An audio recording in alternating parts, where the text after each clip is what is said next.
এই যে টিকটকার আফুদেরকে নিয়ে কিছু কথা বলবো।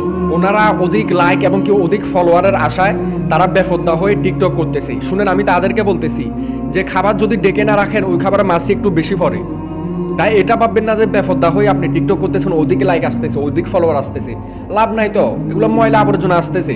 ভালো মানুষ কোনো বেফদ্দা নারীর টিকটক ফলো করবে না এবং কি লাইকও করবে না। আপনি ফদ্দা করে টিকটক করেন, আপনাকে সুন্দর মানাবে। আবার কাউকে দেখা যায় যে মুখে মাস্ক পরে বেফদ্দা কিন্তু চুল দেখা যাচ্ছে। বিষয়টা এমন হয়ে গেল না যে সারাদিন ফানি কমিয়ে এলেন কি লাভের আশায়, ফানি কমানোর পর ওই যে মাছ ধরার সময় বানটা ছেড়ে দিলেন, কিন্তু লাভ তো হলোই না। ঠিক একইভাবে আপনি মাস্ক লাগিয়ে পুরুষরা যেন না দেখে আপনাকে গুনাহ হবে তাই কিন্তু আপনার চুল দেখা যাচ্ছে, কিন্তু লাভটা হলো কি? ওই যে চুলটা দেখা গেল, গুনাহ হলোই, আপনার লাভটা তো হলো না। আপনাদেরকে ফদ্দা করতে হবে ফাতেমা রাদিয়াল্লাহু আনহার মতো, আপনাদেরকে ফদ্দা করতে হবে খাদিজা রাদিয়াল্লাহু আনহার মতো, আপনাদেরকে ফদ্দা করতে হবে আয়েশা রাদিয়াল্লাহু আনহার মতো, ফদ্দা করতে হবে ফর্দার মতো। আমি তো বলছি ফাতেমা, খাদিজা, আয়েশা ওনারা যেভাবে ফর্দা করছে ওইভাবে, তাহলে ওনারা কিভাবে ফর্দা করছে?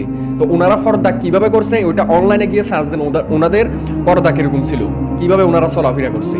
তা আল্লাহ সবাইকে সঠিক বোঝার তৌফিক দান করুন, আমিন।